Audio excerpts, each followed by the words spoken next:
Alrighty, we'll continue with today's media availabilities with Erik Jones, driver of the number 77 5-Hour Energy Extra Strength Toyota.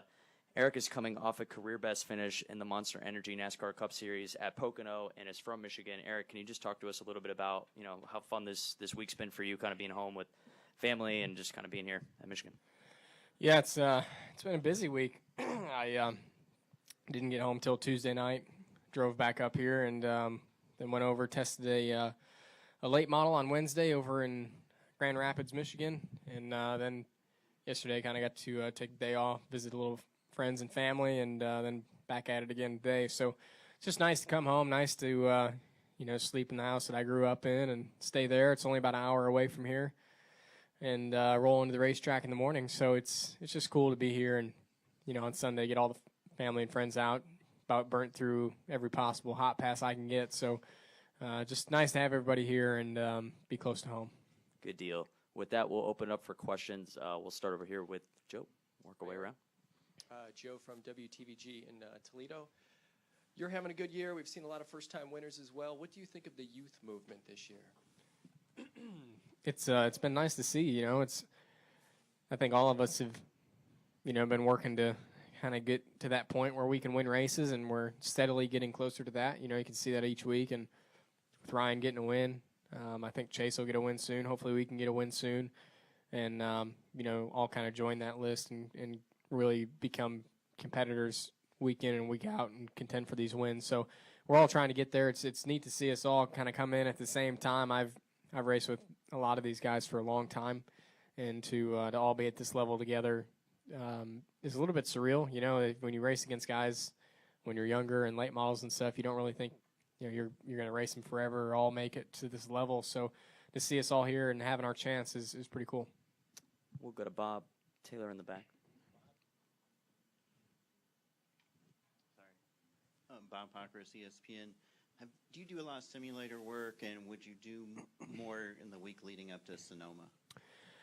I don't do a ton on the sim. I did actually go on Tuesday morning. I went to the sim for Sonoma. I won't go back, but I did spend about 4 hours there just making laps and doing everything I could. Unfortunately, I couldn't find a K&N car to drive, so I had to, that's all I've got to prepare. So I think it's helpful. At least it gives you a visual of the track and gives you a few marks and a few shift points and stuff. So you can't totally rely on what it's giving you sometimes, but I think for a road course, it's pretty accurate. So it'll definitely, at least, like I said, give me some kind of mark or point to go off of when I get in there and do the real thing next week. How's it going, Erik? Taylor DeSormo with MLive.com. You mentioned that you haven't been home in a while, been busy on the NASCAR circuit. Now that you've had some time with friends and family this weekend, what are their thoughts on the mullet? Well, a lot of them were... Well, a few of them were down in North Carolina for my 21st birthday, and that's when that all kind of went down. They thought it was pretty funny. And then I think my biggest fan of it is my uncle, because he had a pretty rockin' mullet in about 1987. So he was a big fan. He said, I need a little bit of work on the back yet, get it a little bit longer, and I'll be just fine. So they like it. They think it's pretty funny. We'll go to Colton, Mike, and George. Colton Wood, Auto Week. Kind of with this season over halfway now, and then people are trying to fight to win and trying to get into the playoff. What would it mean for you to win at your home track here in Michigan and then clinch that virtual spot into the playoff? It'd be really cool. I told somebody earlier today that I was jealous last year watching Kyle Larson get his first win here, because I was thinking, man, that sure would be pretty storybook if I could do something like that. I'd love to get my first win here. I would love to win the Xfinity race here last year and even the truck race the year before. So this is a place that I'm always going to want to win at until hopefully it finally comes. I know it's going to be a tall task, but I definitely think we're capable of it. We ran good in Pocono last week. We got a lot of momentum right now, and I think we brought a good car again this weekend. So it'd mean a lot to me. It'd definitely be cool with as many people that would be here watching and would get to enjoy it all with me in Victory Lane, and then head right over and do another race on Monday. So it'd be pretty special. Go ahead, Mike. Erik, Michael Brudnell from Auto Week. you're still a young guy, but how have you grown in maturity-wise since Dave's passing 12 months ago? I mean, how has, that experience, what has it meant, and how can you grow from it? Yeah, I mean, it's it's a life changer for you, either way. And I think even more so a little bit in my situation, just as much as he helped me and handled, a lot of my business affairs, really. I mean, that was his goal, really, was in his retirement. He kind of wanted to be a business manager for me. He wanted to do that, and he really enjoyed it. And, so I had always let him handle it and never really took part in it.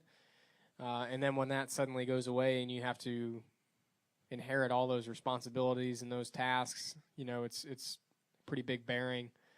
And it took a long time to really get everything lined up and where, I felt like I had it all under control and felt like I had people to manage it, and I'm still not fully at that point, but definitely feel like I'm in better control than that, than I ever was, But it just, it just changes the way you look at things a little bit. Definitely, I think made me a more rounded person at the end of it all. Definitely learned a lot about life really over the last year. So definitely just a big growing year for sure. George, go ahead. George Sipple, Detroit Free Press. What's the best advice your father gave you about racing? Wow, about racing specifically, I would say we were probably at where were we? Toledo one day. I was racing a go-kart. I was 7, 8 years old, something like that, and flipped over, got in a bad wreck. I was fine, just shook up like any kid would be, and didn't want to race. It was in practice, so I wanted to go home. And he said, "Well, that's not going to happen. We're not here to quit and go home." He said, "You got to." Went on this whole speech about getting back up on the horse and going back out and getting back after it, not giving up, and finally gave in and went back out. We ended up winning that day, and that's it's stuck with me even to this day. There's times where you want to give up, quit, whether it's in the race or you have a bad day, practice, qualifying, and you're ready to just be done with it. I always think back to that day and that speech about getting back up on the horse and going back after it again. Go in the back. Erik, excuse me. Steve Schweitzer of the Lasco Press. When your parents lived here in the area, I'm told that they were members of the Greater Flint Pilots Association, and they joined that to learn how to fly, to follow you in your career. That association just announced a scholarship program called Michigan Takes Flight, and I'm told that your family was one of the first to sponsor that scholarship. Would you just tell us a little bit about that? Speak to that for just a minute.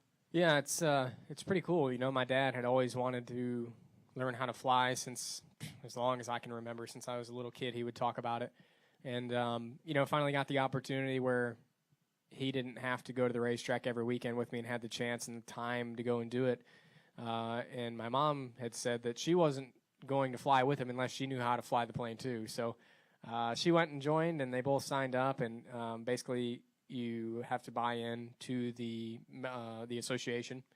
So after my dad passed, my mom had no interest in flying by herself, and donated that piece back to the association, and they started the scholarship in honor of my dad. So it's pretty neat. It's going to give really anybody the chance that wants to learn how to fly and doesn't necessarily have the means to do it, to go out, get the chance to do it, get their pilot's license, and be a part of the club. So it's really special. I know it's something that meant a lot to him, and to at least see it be carried on and be helpful to another person, I know would definitely make him happy. Any additional questions for Erik? We'll go to Lee in the front here. Lee Spencer, Motorsport.com. Brad Keselowski said that most Michigan guys are not really racers because they care so much about their cars that they can't even imagine wanting to tear them up. And given what your dad did, his love of Corvettes, you can probably appreciate that. What made you go from, just being a car guy to wanting to race so badly?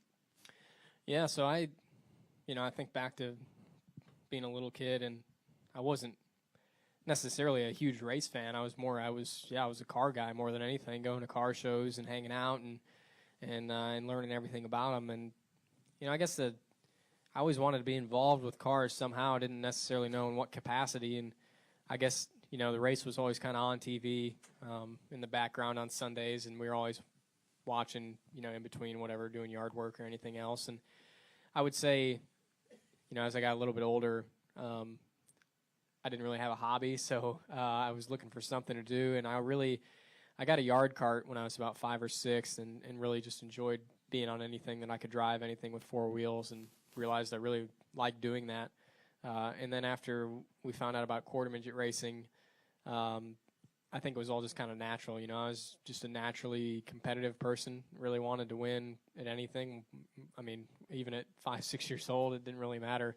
And when I got into racing, it was like, wow, this is the best of both worlds. You know, it's cars, it's the competition, it's the work you put into it. It was just everything that I enjoyed, even as a little kid, all rolled into one. So I think that was kind of what really did it for me. Anything else for Erik Jones? Erik, thanks for coming in. Good luck on Sunday. Thanks.